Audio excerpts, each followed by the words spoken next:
Check test 1 2 3. Check test 1 2 3.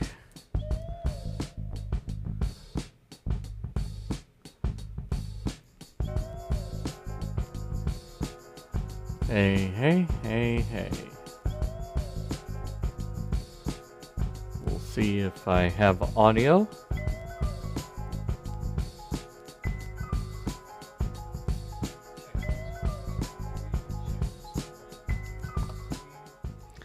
I forgot to turn off the music there. That should do it though.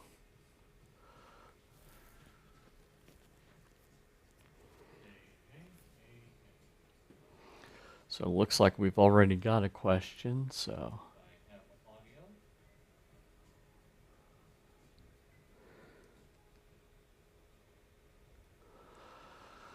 Okay.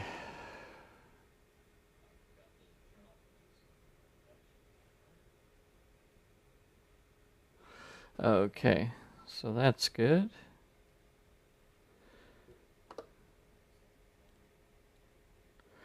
Okay, well, Carl, I'll tell you here in just a second. I've only got like an hour of recording time before I have to start cutting the quality in order for the system to let me upload the replay, so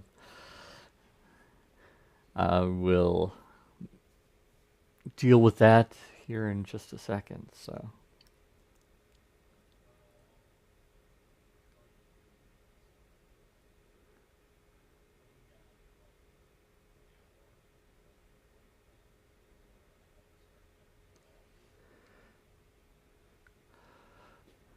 So, Colleen said a little bit of a delayed echo. That might be that my audio on my computer was up a little too loud. We'll see if that doesn't die down here.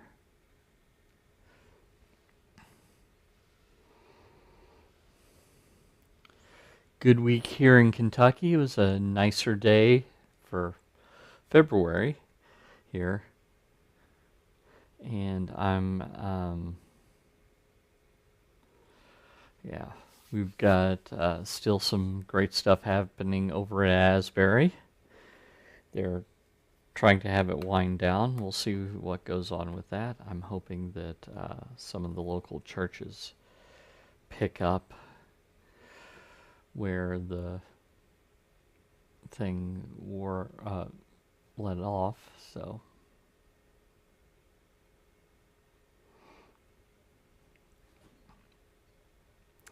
Tim Oxley says, greetings from Indiana. Greetings, Tim. And hi to Jim as well.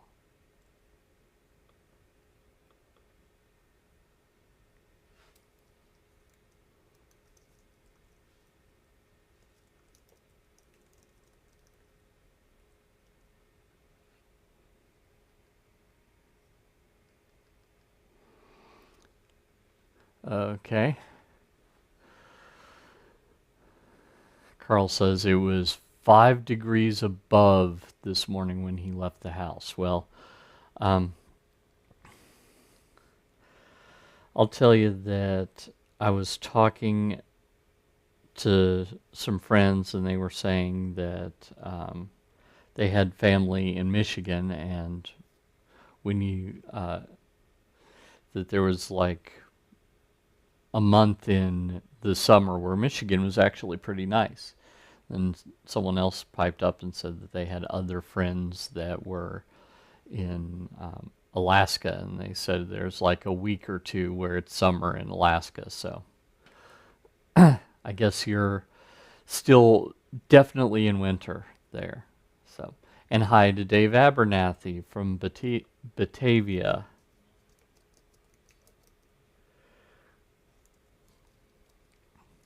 So we'll go ahead and get started. I'll welcome everyone, and then we'll start off with Carl's question. So hi to Mike, hi to Hank, hello to Jim Sulik, hi Margie, hi Ferry from the Netherlands, hi Nick, hi to Colleen, hi to Jim Byler, hi Tim Oxley, hi Carl from Alaska, hello to Doug Didn't see you until just then, Doug. Hi to Dave. Hi to Sharon. So, hello everyone. Welcome again. I'm going to kind of wrap up the basics of ProPresenter this week, and then we'll start next week with an eye towards including stuff from ProPresenter 712 in the basics. But if you have any questions, don't hesitate to ask them, and we'll get going. In fact, we already had one in the chat for those of you that are watching later, and that question was from Carl. He said he's still on ProPresenter 7.10.4 and waiting for 7.11 to settle down somewhat, and now they've released 7.12, and he hasn't even upgraded to Ventura. That's Mac OS. So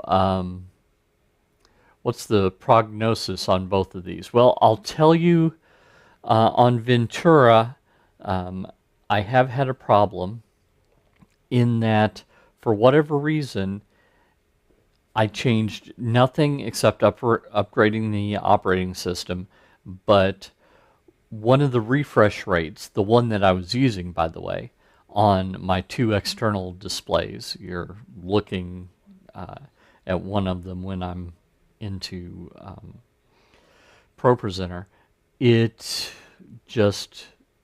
wouldn't allow me to select that refresh rate. So I could do 1080p 60 hertz, but I wanted 30 hertz.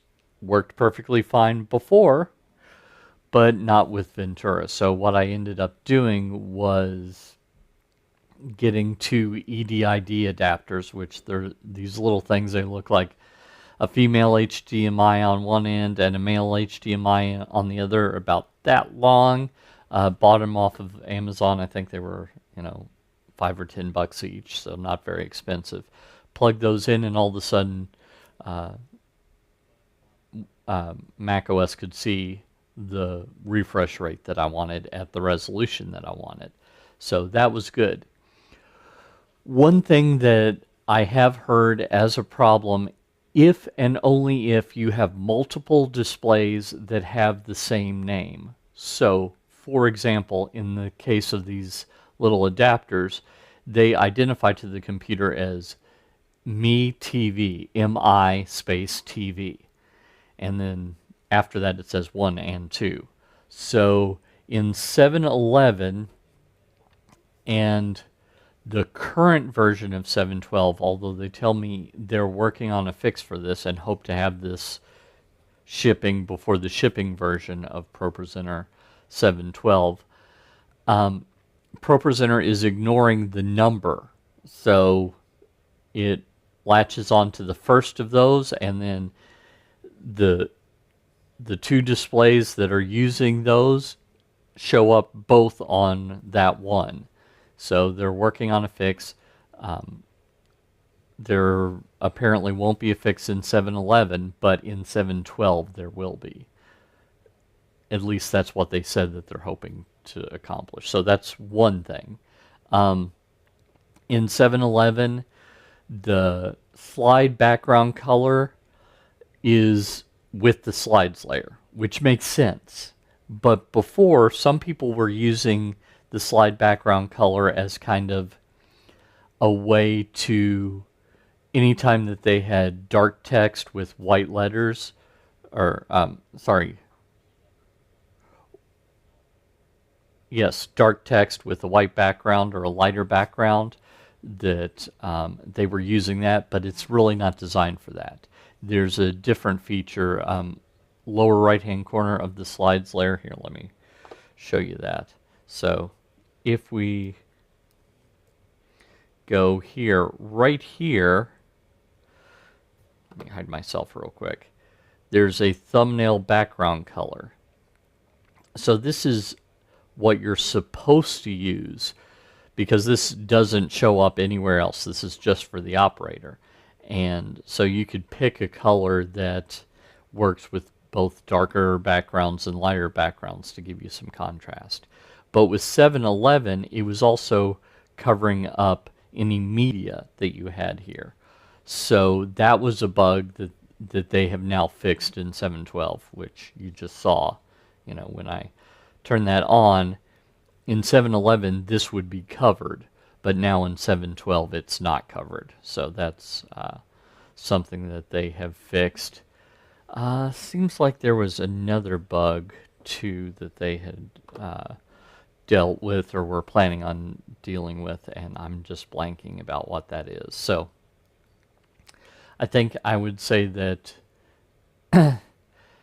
if you don't use slide background colors, so what I mean by that is, let's go right click, edit slide.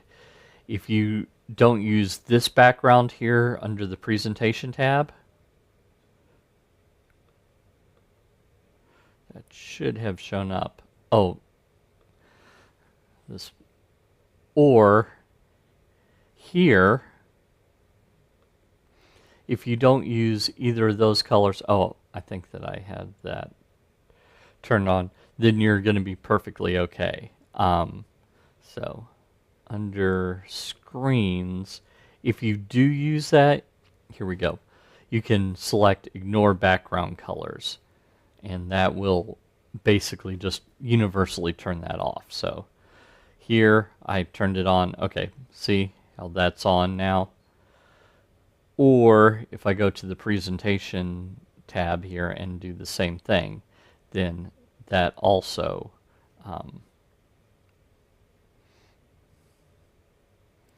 so here, let me go here.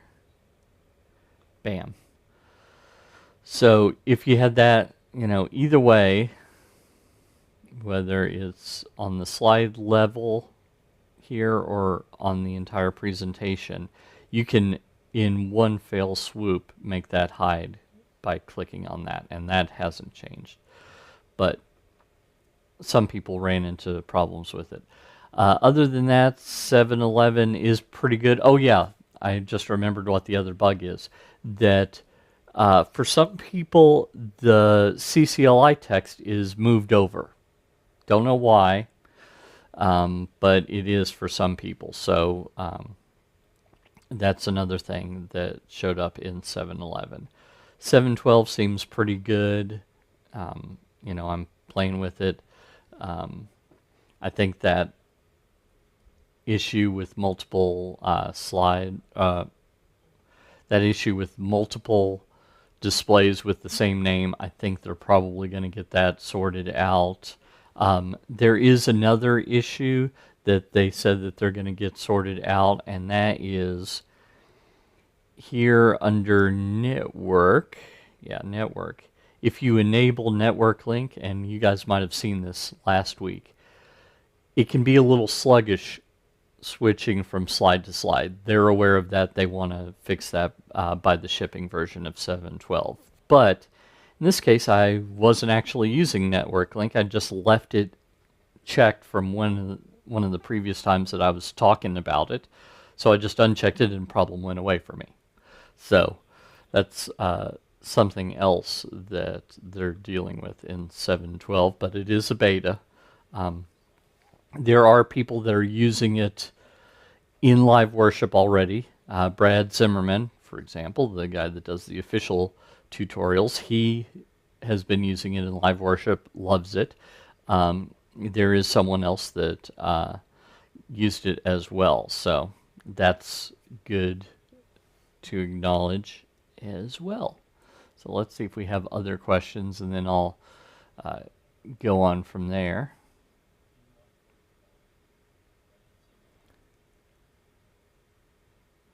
Yeah, Jim Byler says he hasn't had any issues with 7.12 in Ventura.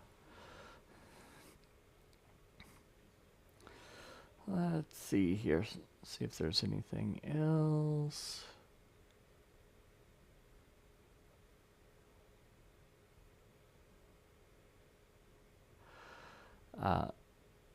Colleen says that she just updated to Ventura and 7.11 on Sunday and Monday, so we'll see tomorrow for Wednesday night service if everything goes away.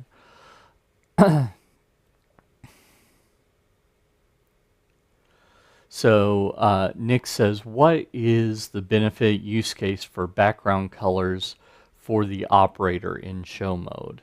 So let's head back over here. So notice how this text is white. If I had,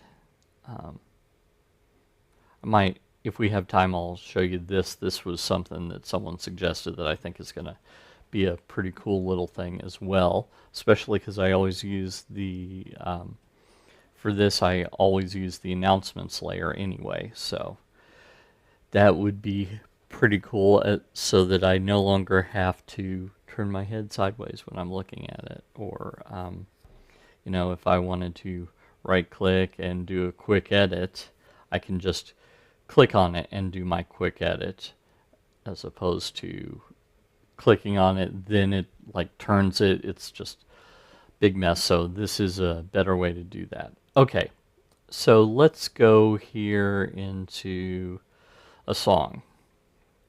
Okay, so if you have a box around your lyrics so that you've got white text with a black box, then there's really no advantage necessarily in enabling the slide background color. This has media on all these slides, so it's not really obvious. So here, let me do this here.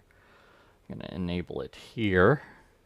Oh, and by the way, this will show up across presentation. So I've enabled it here.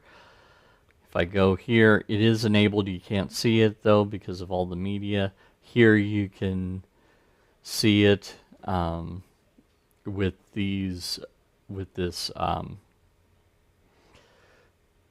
the musical notation and everything, right? So you can see that there.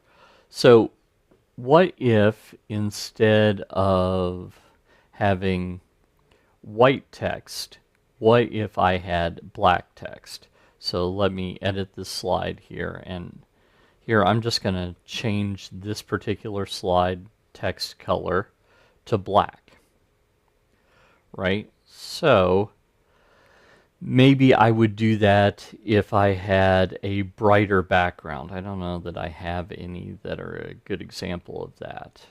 Okay, so let's say that oh no, that's a foreground, so that won't help me. So if I had a brighter background, I guess this is actually an example of something where I had a white background and I used black text. Well, this is actually an image, so I can't edit this, but if this was a slide like this, here with this background color disabled, it's basically impossible to see that. But when I enable that background color, then while it's still kind of hard to see, since I chose kind of a midway tone, I can at least make it out a little bit better. So that's kind of the use case for that. This thumbnail background color is only available in the operator screen, so I can make this whatever color I want. So, you know, maybe I would want to make it instead of magenta, maybe I'd want to make it yellow, you know, or whatever makes sense, just so that I can read things a little bit better here.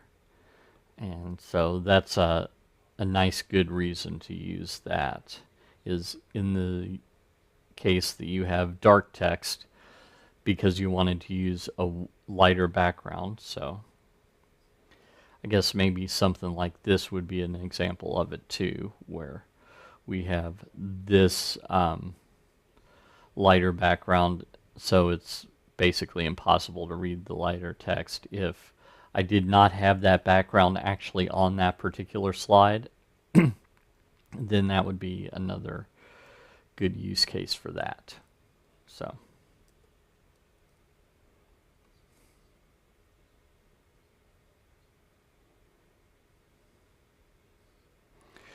Dave Abernathy said, Paul, per comment last week, I took screenshots of your class on of this class on the website and also on YouTube by clicking on the YouTube logo of the screen. The YouTube feed is much higher res. I can share screenshots with you. Okay, actually I'm gonna head over real quick and look at my screen over here.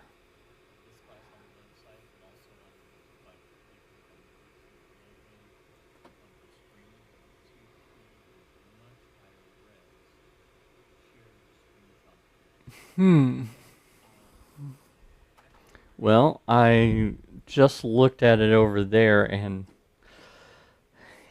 it does look permissible. I might have to look at the embed settings because usually the only thing that I do is I change the little code on the end when I'm embedding this. So it could be that I need to go back through and find better embed settings. But absolutely, feel free to watch it on YouTube while you've got the chat open. It's just a nice, convenient place to have both of those on the single website. But you can always click on the YouTube logo and that should take you to YouTube. That, because of the way that I have it embedded, it's not public in that you shouldn't be able to find it unless you have the link. But once you're on this page, you have the link, so that should be pretty straightforward there. So, and Nick says, thanks, that makes sense now coming from someone who defaults to white text on darker backgrounds. That's the way I default to as well, Nick. The reason that I default to that is I took a class when I was in seminary called Technology and Ministry, and the professor had a master's in instructional design, and he said that our eyes are attracted to light, so text should be brighter than the surrounding stuff. So you'll notice, even though that this is kind of lighter here, I do put that black around it so that I can separate it from the background. And right now that's a perfectly acceptable way to do it as well. So that's why I always do that, but I know some people prefer not to. So.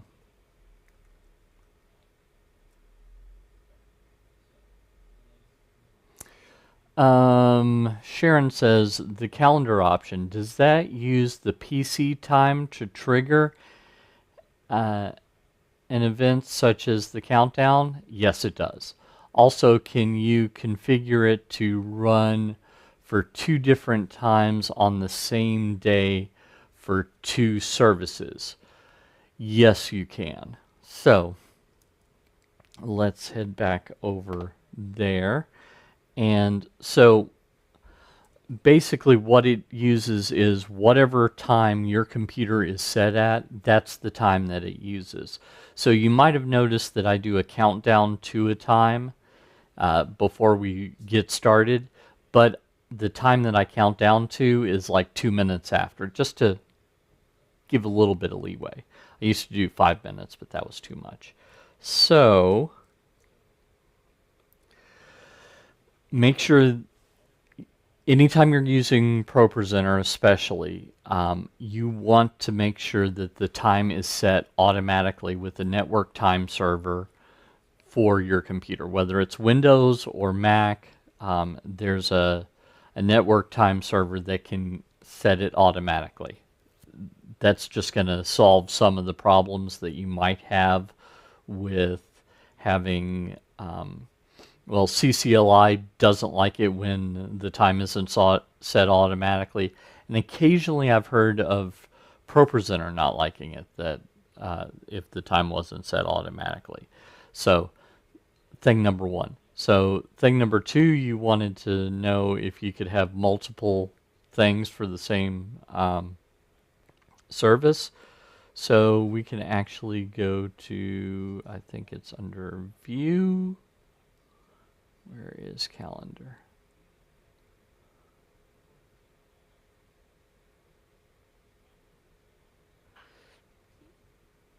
Right there, calendar. Okay, and you'll notice that I have several in the past here. So what I can do is let me create one for, I don't know, tomorrow. So February 22nd as we're recording this. So this is set for 9 a.m. Now I can click on another one. Second service. I don't have to call it that, but it'll just make it easier for me to know which is which. And then I could set that for 11 a.m. So,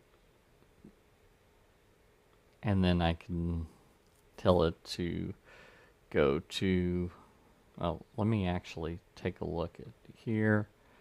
That's goes to a mighty fortress is our God. So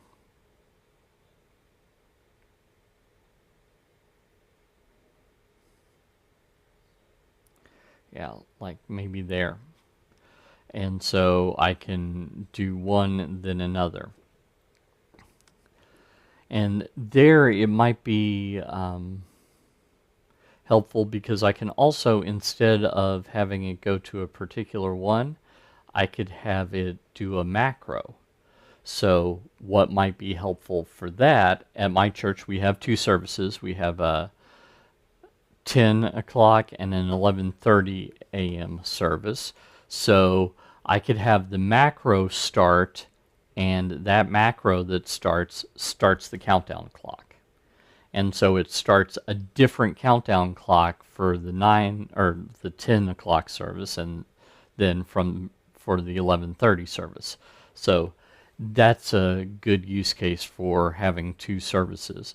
And then I suppose I could also have one that started the slide playlist, you know, for the pre-service slide loop or whatever. Yeah, so.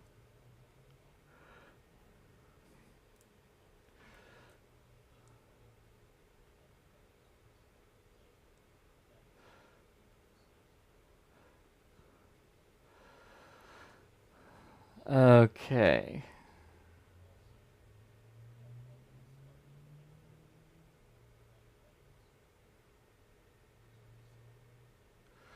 So, had a little bit of discussion, but Teresa says, can you show us the new feature for using images inside of text? Absolutely. In fact, it's not even limited to just images. You can also do videos inside of text. So let me show you the one that I had last week that I was showing. If we go to sample here. So basically I made, here, let me just show this to you. So if we go full screen, there is a, oh, here, real quick before I do that, let me select a background. Okay, so that's probably a good background. Okay. Oh, except that's a foreground. Let me change that to the background behavior. Okay, now let's select it. Okay, there we go. So the first thing I've done here is I've selected the text cutout here. So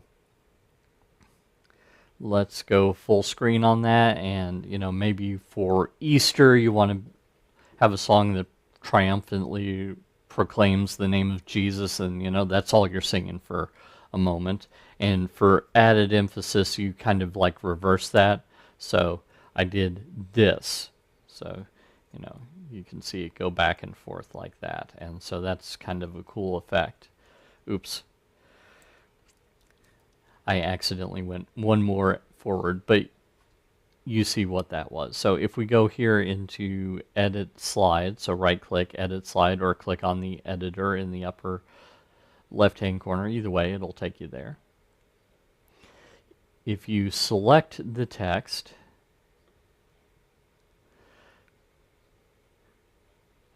so right here in 711 and earlier, you only have text color or text gradient as your only two choices.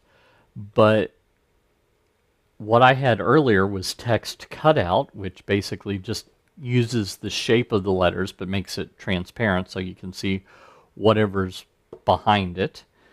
Media fill, though, is what you're asking about. So I can click media fill here, and we can fill that with just about anything. So this is just a still image right here. It says Easter.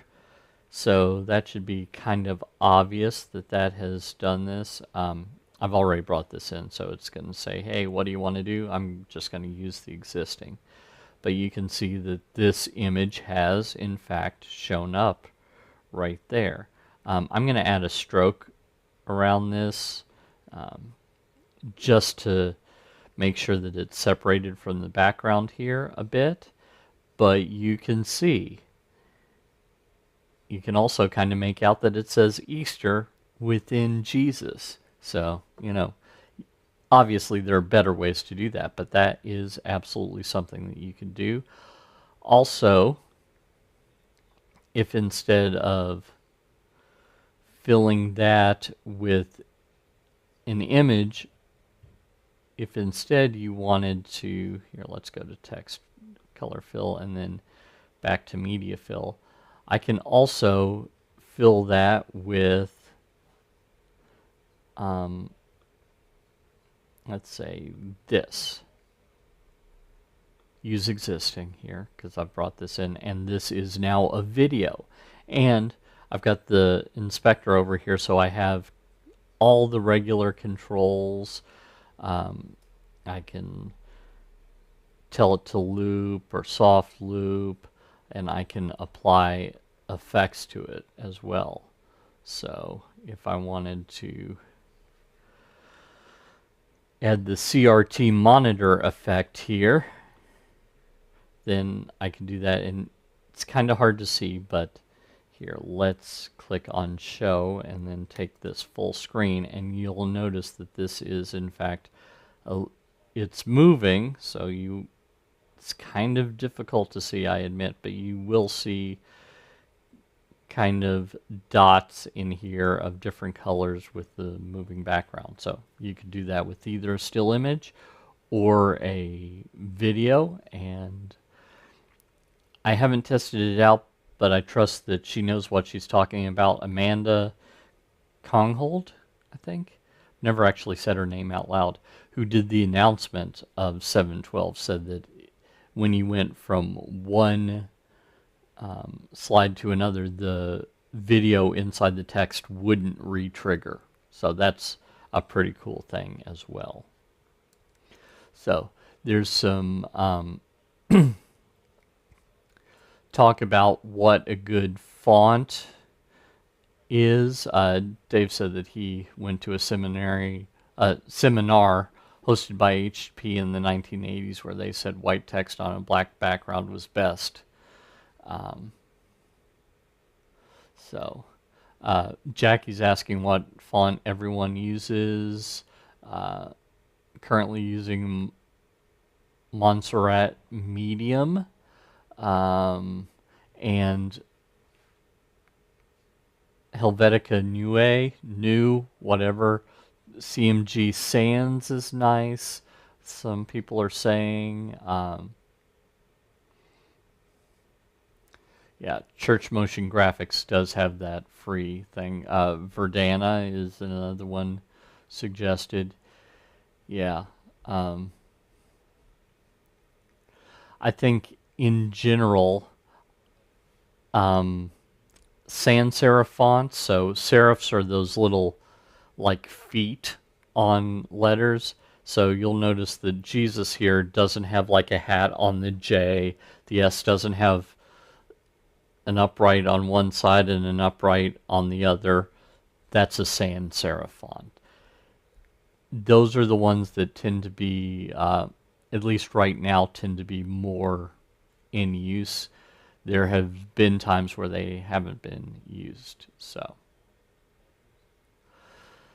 that looks like there was another question here.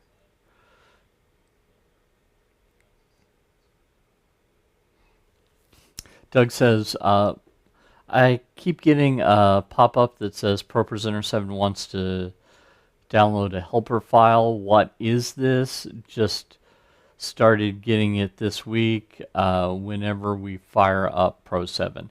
Yeah, I'd go ahead and let it do that because the helper is, I think it's like an upgrade related thing.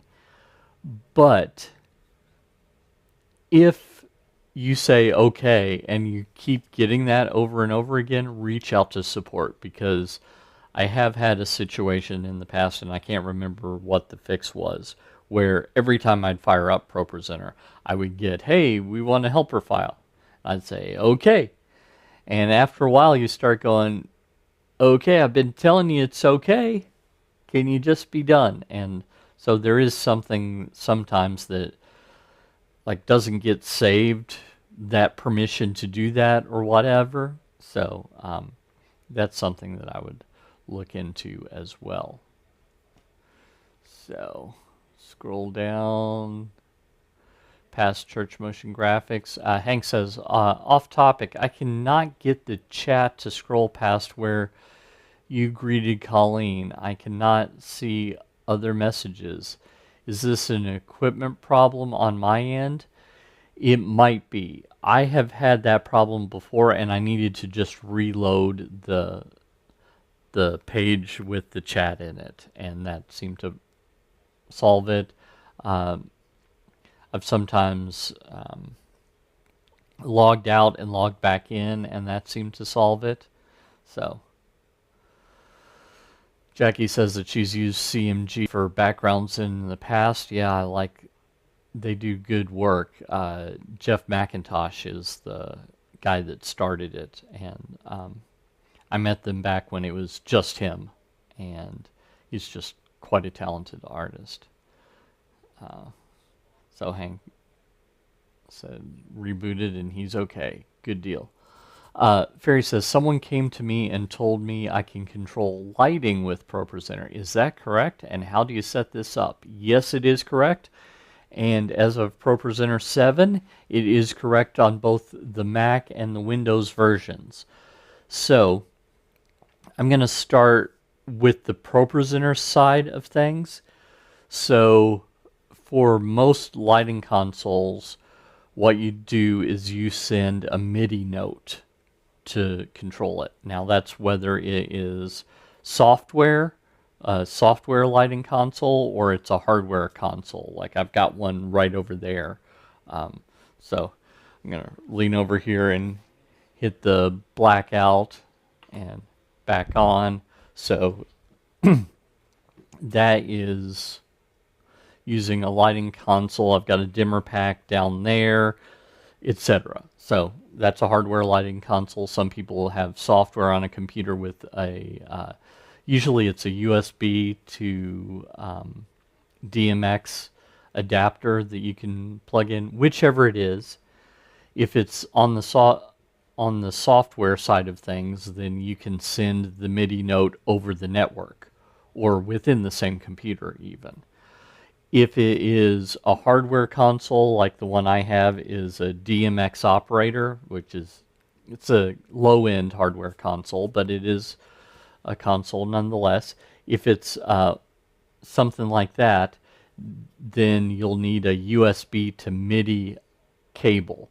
The one that I found that worked best was the Roland UM-1, ONE is how that is spelled, and that worked fine. That was the second one I bought, by the way. I bought a cheaper one, plugged it in, even though it said that it would work on my computer, could never get that thing to work. Tried, finally gave up right after the time where I could return it ended. So I just ate the cost on that. So I would suggest going with a higher quality USB to MIDI cable. Once you get that all set up, then you go into first thing you're going to need to do is ProPresenter preferences or settings, and then go down to devices, I believe. Yes, it is. So I've already got one here. Here I'm going to go ahead and delete that one. But so I have this. What I basically did was I clicked the plus here. I selected DMX. That's the same. There is an article on Renewed Vision site on getting the drivers set up in Windows or Mac OS. In Mac OS, there's already a device that is there's a piece of software, audio MIDI setup, that's included in Mac OS. So you just basically say, hey, this is it, connect this to this software, and then you bring it up here in ProPresenter, add the DMX here, and you select the device, and oh wait, not DMX. Let me click delete. Not DMX, MIDI. MIDI. So you select that, tell it to select the device. It behaves like a device. And then you can set it to auto reconnect, and you go back out, right? And then you can click connect and it will be connected. Well, I've already got this one here, so I'm going to delete this. Right click, oops, right click, delete. So that's the first thing. That basically enables ProPresenter to talk to this software that has MIDI. And then next we need to add a note. Now you can, just like any other device or any other action, you can right click on any slide, add an action, and go down here to communications and select MIDI, and then tell it to turn a MIDI note on. And then you need to tell it what channel, what note, and what intensity. And the intensity needs to be something other than 0. So 1 works for most situations, but you could also go all the way down to 127. So think of intensity as how loud it is, because MIDI used to be like a way for computers to send audio. So there are like you might have a synthesizer that was MIDI enabled back in the day, and that's what it was, is it would emulate a piano keyboard by saying, hey, intensity of 1 is very, very soft, intensity of 0 is off, intensity of 127 is as loud as it goes. So, and then these notes, depending on your lighting console or your software, it will be a different note and or a different channel that you will send. So that's the first way to do that. But you can also, if we go here into macros, you can also have a macro to do the exact same thing. So I could call this MIDI note. Well, not, I meant note, but anyway. And then I can add action and add a communication MIDI note on, etc. And then I can reuse that, dragging it to any slide that I want multiple times. It's kind of hard to see here. I'm going to right click on this and change the color to something brighter so that it's more obvious. And notice that that did update right here. So now when I click on this, it will fire that MIDI note. So those are the ways you can do it. And what's really helpful is the lighting will go exactly at the same time as a current slide. I can also, by the way, with ProPresenter 710 and newer, I can add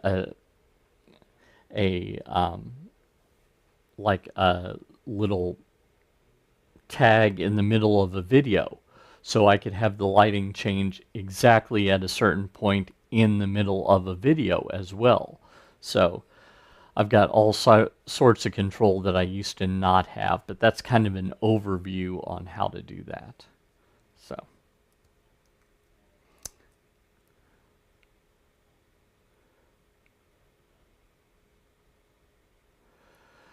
And by the way, I do have a bite-sized tutorial. I think it's either under the ProPresenter 7 hardware course or hacks, tips, and tricks. One of those two. So.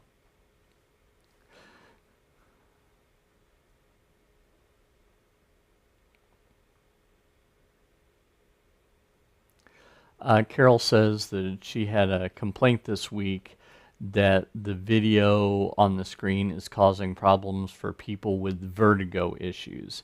Any suggestions? Well,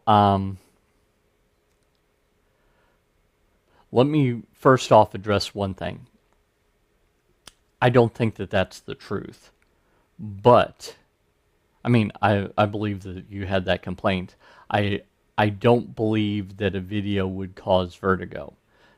Vertigo is an inner ear thing. So that I don't know that that's true, but perception is reality, and what I mean by that is if the person believes that it causes vertigo, our minds are powerful enough that for them it may feel like it is actually causing vertigo.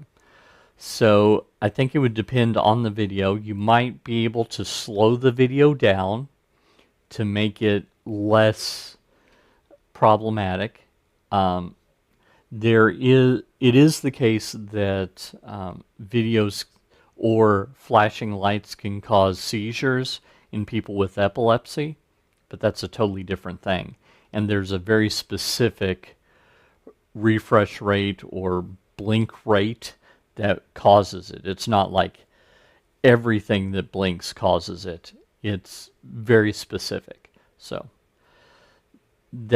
all that to say, what you can do is if it's like a background video where slowing it down is no big deal or speeding it up is no big deal, then what I would do is like right click here and go into Inspector, and we can change the play rate right here. This is the second tab over here with the little sliders here. So I can make that about half as fast, or I can make it, 150% speed. So I could tweak this a bit to see if you could make it better. And it might be worth bringing the person in and saying, okay, I'm going to tweak this and tell me where you have less vertigo.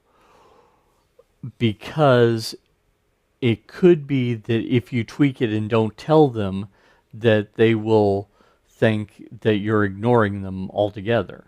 And you don't want to do that, right? So that might be worth doing as well. And so here's the marker that I mentioned earlier, where you can add to this marker. you could add an action or a macro.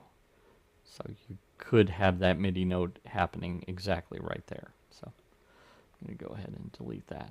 But that's probably where I would start and see if that can affect things.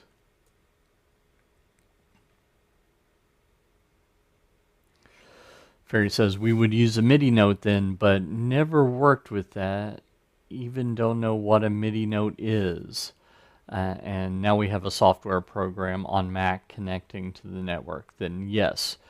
So you don't need an adapter then. It is possible in Mac OS in Audio MIDI setup to connect from one Mac to another with Audio MIDI setup as a network device, or even between two pieces of software on the same computer. And then you can fire that note in ProPresenter. So as I say, it says note, and that is exactly what it is. Now you won't hear it because some time ago someone said, hey, we've got all these, there's all these potential notes at all these potential intensities. Let's use those as basically a remote control protocol. So that's what all that's about. So.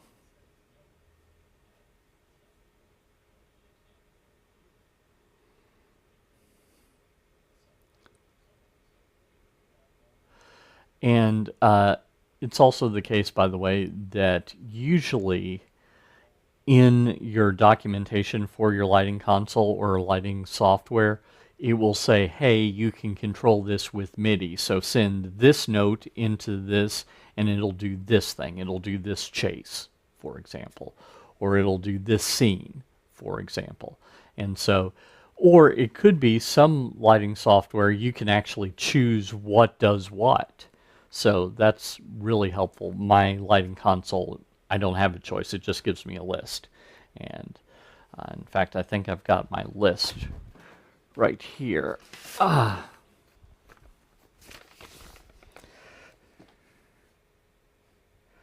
Yeah, so right here I've got a list of MIDI operation, tells me how to activate it, and says, do octave 1 through 15, note 0 through 7 for banks 1 through 8, on or off, etc. So I keep this over with my lighting console so that if I wanted to do that, I could just refer to it and have those show up in ProPresenter. So.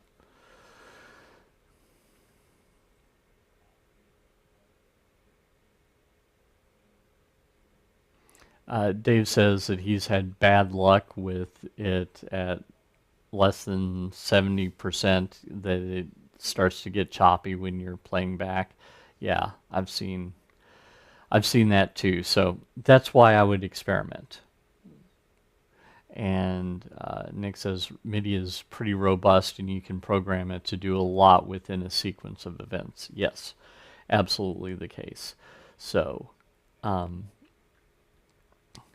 there are a lot of churches that, it's absolutely possible to have, because you can both control ProPresenter with MIDI and send MIDI out of ProPresenter.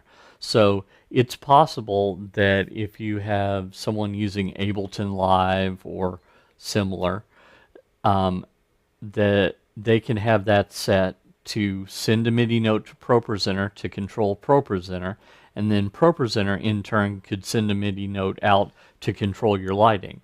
So it could be that someone playing the keyboard on stage is controlling all of that. Now you'd have to pre-program it, but it is possible that that could happen, and it is pretty robust and pretty cool. So let me get a drink here.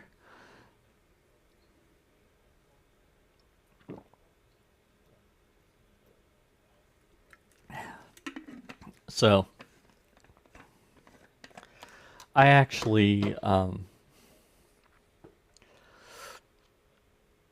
least for a while, I had it set up that when I clicked on a certain slide, it would turn my lights on and switch my switcher. The switcher wasn't MIDI, it was something else, just by clicking one slide. So instead of having a pre-tutorial checklist, I just knew if I click on this slide, everything gets started. So that's something that's pretty nice to have all that automation set up. So, and going back to the calendar, I could have a certain set of events, as long as ProPresenter is running, that start at a certain time to get everything ready. So, if I think there's a chance that I'm going to be called away from the computer right when I normally do stuff, and I might forget to do stuff, I can use the calendar to do all those things to get everything set up and ready to go before service starts. So something that you can set up ahead of time when you've got plenty of time to think about it and not have to think about it right in the heat of the moment. And actions and macros can do that during the service by having them in strategic places, like, changing between a different stage layouts, changing the look preset that you have, etc. So, well, everyone, I have thoroughly enjoyed it, and we've still got a couple of minutes, so maybe I will talk a little bit going back into settings, just a quick overview of where some stuff is.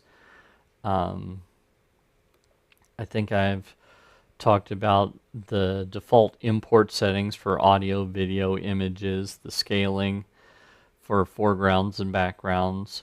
These are your groups, which enable you to organize songs and use the I just blanked on the term, the arrangements in ProPresenter, along with labels if you just want something to be a label on a specific place. Going back to the 10 and 11:30 service, we have two slides set up right now, and one of them has the label that says click this before the 11:30 service, and that starts the countdown and so on. So inputs, this is where we bring video into ProPresenter and audio. Network, this is where we enable network link, enable control from the remote apps, and enable the network in general. And this also has a link to the API documentation, so if you wanted to get to any advanced control of ProPresenter, you could do that. Sync enables you to back up ProPresenter. This isn't designed to be like an every week back everything up kind of thing, but from time to time it's nice to have a backup of everything, and you can sync it to a repository. Resi, of course, is a live streaming provider that's really robust, but not free.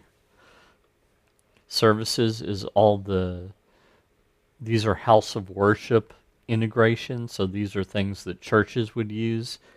Resi, on the other hand, is something that anyone could use. So if you uncheck house of worship integrations under general, these go away. So Planning Center, multi-tracks, wearing my multi-tracks t-shirt that I picked up at the Worship 424 conference, and Song Select are all here.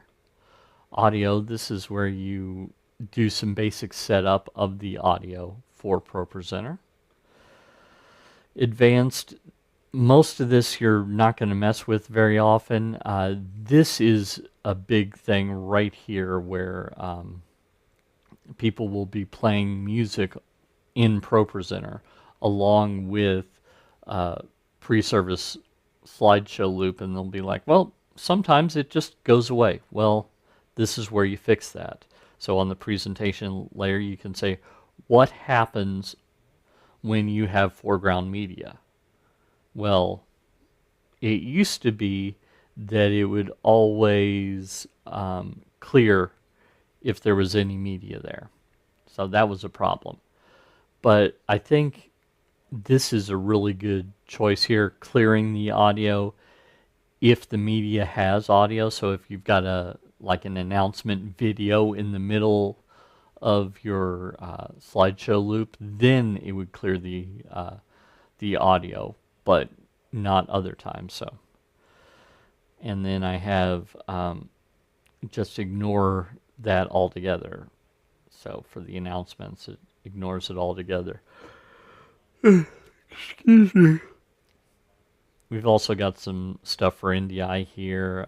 Search, manage media automatically, where ProPresenter will copy stuff, make a copy of media that you import into it instead of just leaving it where it is. Devices we talked about earlier. Rosstalk, you'll see I have here. This is good for controlling Companion, which is third-party software that runs on a Stream Deck. I've got one right here that I use for doing things like hiding myself and going full screen with the video here. So, so I can control Rosstalk here. I can use this to control Companion that can control my video switcher through that. So that's nice. And this updates here, this is particularly germane now that we've got a beta version that's out. Notice I'm on the beta update channel. So there's like a private beta level of things where Renewed Vision says to people, hey, if you're on the list for the private beta, we'll give you a direct download link. Then they announce it, and then it becomes available inside ProPresenter if you have this selected. But keep in mind, betas might have issues, so just keep it in mind. And you can check this and look at the release notes and enable or disable notify when updates are available. So helpful. Looks like Ferry's got a quick question, and then I'll let y'all go. Ferry said, if you start the announcement loop through the calendar, can you still work on other things in ProPresenter while the announcements are playing? Yes, I would especially use the announcements layer for that, because then if you accidentally click on something else, the announcements layer should be the announcements layer is on top of the presentation layer, the slides layer. So you could edit to your heart's content, and if you accidentally put something up, hopefully in looks you have that routed so the announcement layer covers that up. So that's how I would do that. It may not have been designed for that particular way of doing things, but I think that that's a great way to do it. So, okay, everyone, I have thoroughly enjoyed it, and I'm going to go ahead and talk to you all later. I've got 3 more bite-sized tutorials to edit to get up for you so that you've got early access to those, just like always. Commercial-free, stripped of the fluff, organized into courses. So I've got all that ready to go. And so I'm going to edit that, and I'm going to do some light editing on this, hopefully get that up tomorrow or the next day. So I'll talk to you all soon. As Nick says, have a nice week, and I've thoroughly enjoyed it. Thanks for letting me do this with my life, help you to reach your church's redemptive potential using this tech. Okay. Have a good week, y'all. Bye.